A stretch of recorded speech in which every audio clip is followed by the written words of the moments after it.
Shanann, Bella, and Nico love and caring people. They love life. They love being around people who love them. They always had good times. This is the first time they went to the beach this year, and they loved it. But God only knows what happened that night. Life will never be the same without Shanann, Bella, and Celeste and Nico. Had all their lives to live. They were taken by a heartless one. This is the heartless one, the evil monster, who dare you take the lives of my daughter Shanann, Bella, Celeste, and Nico. I trusted you to take care of them, not kill them. And they also trusted you. The heartless monster, and then you take them out like trash. You disgust me. They were loving and caring people. You may have taken their bodies from me, but you will never take the love they had for me. They loved us more than you will ever know, because you don't know what love is. Because if you did, you would not have killed them. You monster, thought you would get away with this. I don't know how. The cameras do not lie. You carry them out like trash of the house. Yes, I seen the videotape. You buried my daughter Shanann and Nico in a shallow grave, and then you put Bella and Celeste in huge containers of crude oil.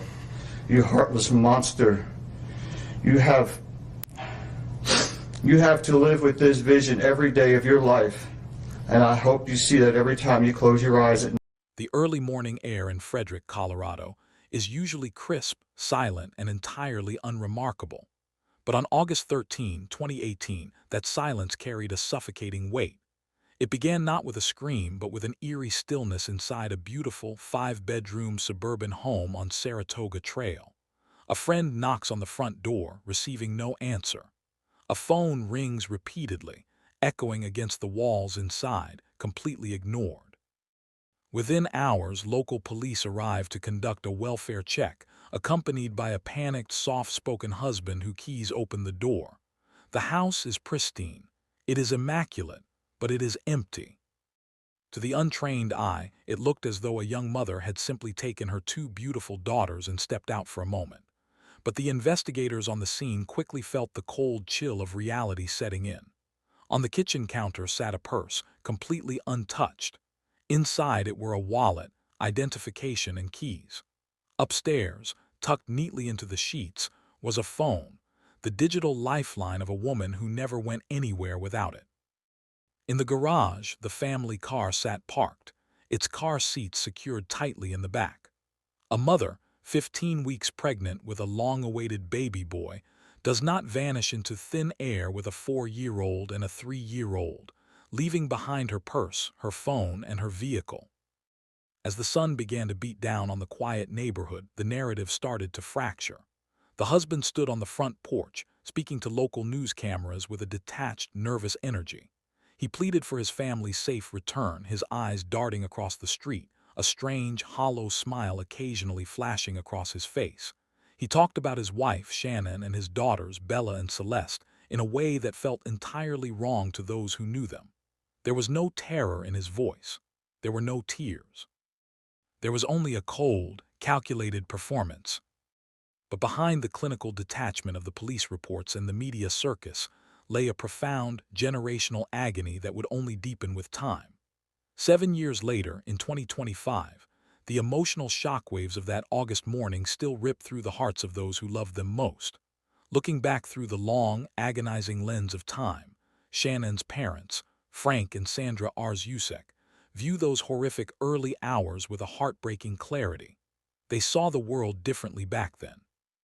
In the beginning, they looked at their son-in-law and saw a quiet, gentle protector, a man they trusted with the lives of their precious daughter and grandbabies. In their devastating retrospective looking back from 2025, the Arzuseks grapple with the haunting reality of how easily absolute evil can masquerade as a normal, loving family man. They recall the agonizing transition from desperate hope to the crushing, unimaginable truth. The words they speak today are heavy with the passage of time, stripped of the initial numbness of shock, and replaced by a permanent, deep-seated grief. They remember the horrific revelation that the man who shared their holiday tables, the man who held their daughter's hands, was the very monster who had stolen their entire world. This is not just a story of a crime that shocked the nation. It is an exploration of betrayal in its purest form, and the enduring, painful legacy left in the wake of an unthinkable annihilation. If you are ready to deep dive into the darkest corners of human nature with us, please take a moment to support the channel. Hit that like button, subscribe to Crime Secrets Exposed, and leave your thoughts in the comments below. Don't forget to share this video and turn on notifications so you never miss a story. To understand the sheer magnitude of the betrayal, one must look back at the life Shanann Watts had so carefully built. Born and raised in North Carolina, Shanann was a woman of fierce determination, boundless energy, and an unyielding entrepreneurial spirit. She was a planner, a vibrant personality who documented her life with an open heart, sharing her joys and struggles transparently with the world. Before the move to Colorado, she had faced severe health challenges, including a grueling battle with lupus. Yet she refused to let her illness define her. She wanted a career, a beautiful home, and above all else, she wanted to be a mother. When Chris Watts entered her life, he seemed like the missing piece of the puzzle. To her parents, Frank and Sandra, Chris appeared to be a blessing, a quiet, unassuming, and deeply devoted partner who stood by Shanann during her darkest medical trials. He was a mechanic with a gentle demeanor, a man who didn't crave the spotlight but seemed perfectly content to support his wife's ambitions. When they married and relocated to the master-planned community of Frederick, Colorado, it felt like the ultimate fresh start. They bought a sprawling, beautiful home, a symbol of the bright future they were building together. Soon their world was graced by the arrival of two little girls, Bella and Celeste. Bella was the quiet observer, a sweet, sensitive soul with deep, expressive eyes who idolized her father. Celeste, affectionately called Cease, was a ball of pure, unfiltered energy, a fearless toddler who kept the household laughing. Shannon's social media feeds were a testament to this seemingly idyllic suburban life. Videos of the girls singing, photos of family outings, and constant praise for Chris as the perfect, hands-on dad. But behind the filtered, perfect images on the screen, a quiet shift was occurring. The financial strain of maintaining their upscale lifestyle began to mount, leading to a bankruptcy filing, yet they pushed forward, determined to keep up appearances. Chris, who had always been introverted and passive, underwent a dramatic physical transformation, losing significant weight and building a muscular physique. As his appearance changed, so did his internal world. Unbeknownst to the family watching from afar in North Carolina, the quiet, dependable husband was retreating further into himself, cultivating a growing resentment toward the life he had built, setting the stage for a catastrophic fracture. The cracks in the foundation of the Watts household did not appear overnight. They spread slowly, like a quiet frost, during the scorching summer of 2018. The most significant shift occurred when Shanann took the girls to North Carolina for an extended 6-week visit with her parents. It was a trip meant to reconnect with family, but instead, it created a vast emotional chasm. Distance, rather than making the heart grow fonder, provided Chris with the space to detach completely from his responsibilities as a husband and a father. Back in Colorado, Chris began a secret relationship with a coworker, a woman who knew him only as a charming, soon-to-be-divorced man looking for a fresh start. This affair became the catalyst for a radical personality shift. The once passive husband suddenly became cold, distant, and deeply resentful. When Shanann reached out to him from North Carolina, hoping for a warm word or a reassuring text, she was met with a wall of ice. He rarely called to speak to Bella and Celeste, and his physical affection vanished entirely during the brief moments they connected. Shanann, highly intuitive and deeply in love, felt the shift immediately. Her text messages to friends during this period reveal a woman spiraling into desperate confusion. She openly questioned what had happened to the man she married, wondering aloud if he was seeing someone else or if she had done something to drive him away. She poured her heart out in long, vulnerable letters, begging him to help her save their marriage, offering to go to counseling, and promising to do whatever it took to fix the broken pieces.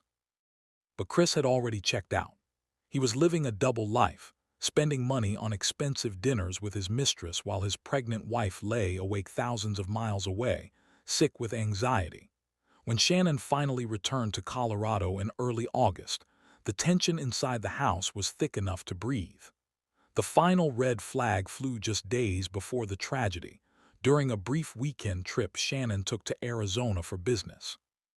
While she was away, trying to secure their financial future, Chris was calculating an entirely different kind of escape, one that did not include a divorce lawyer, but a permanent, horrific erasure.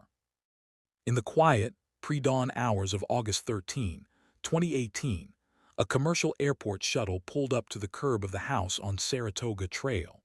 Shanann had just returned from her business trip to Arizona, her flight delayed by storms.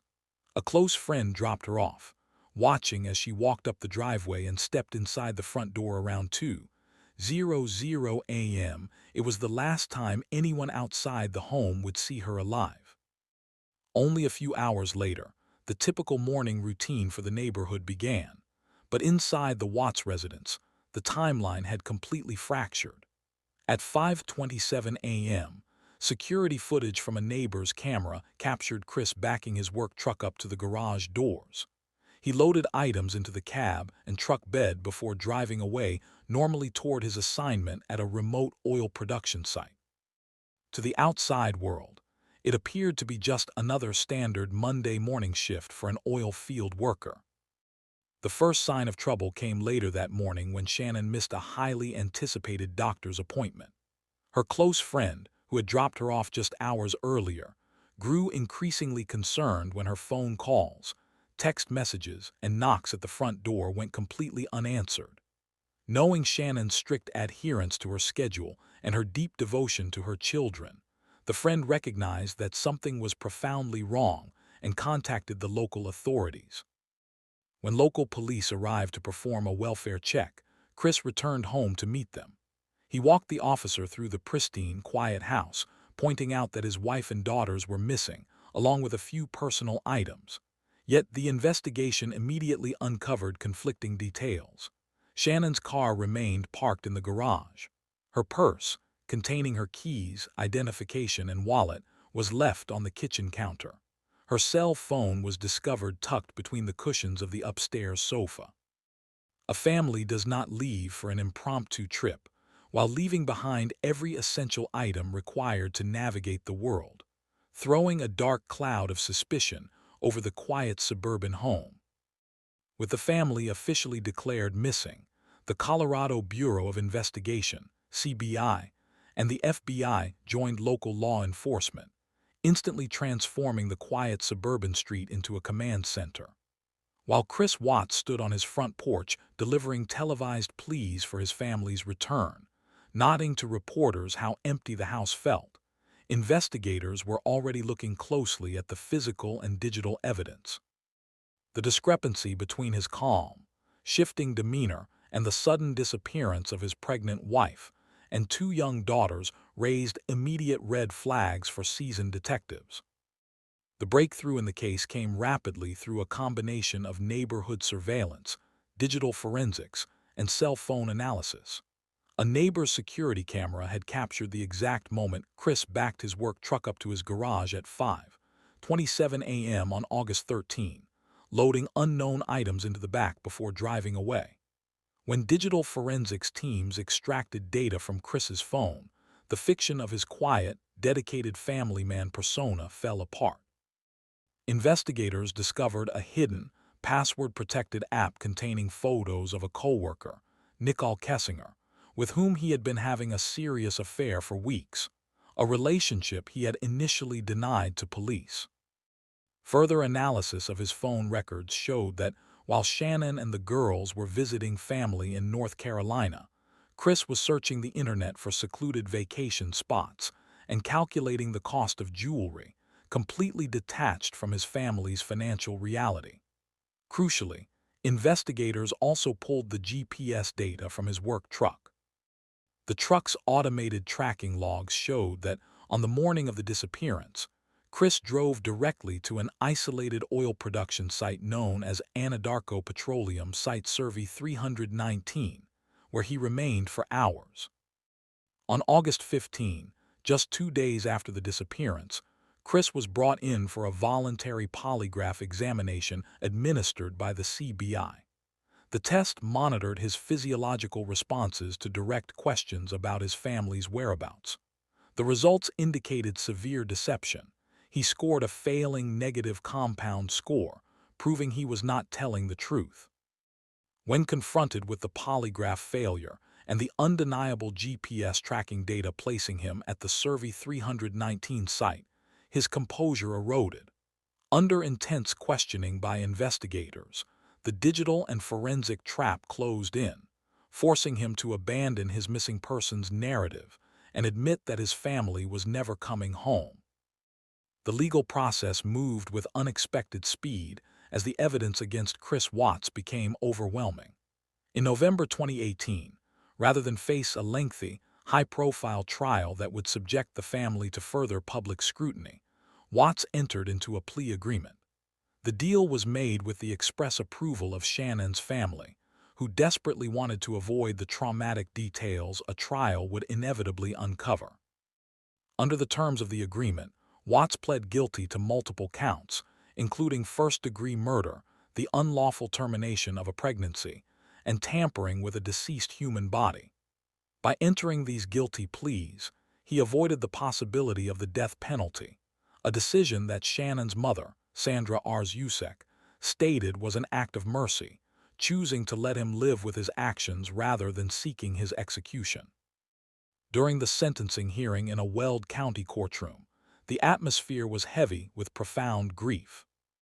The prosecution laid out the stark, undeniable timeline of events, emphasizing the absolute finality of his actions. The judge noted that this was perhaps the most unconscionable and tragic case he had ever encountered in his career on the bench. Chris Watts was sentenced to 5 consecutive life terms without the possibility of parole, ensuring he would spend the remainder of his life behind bars. He was later transferred to a maximum security facility out of state for his own safety.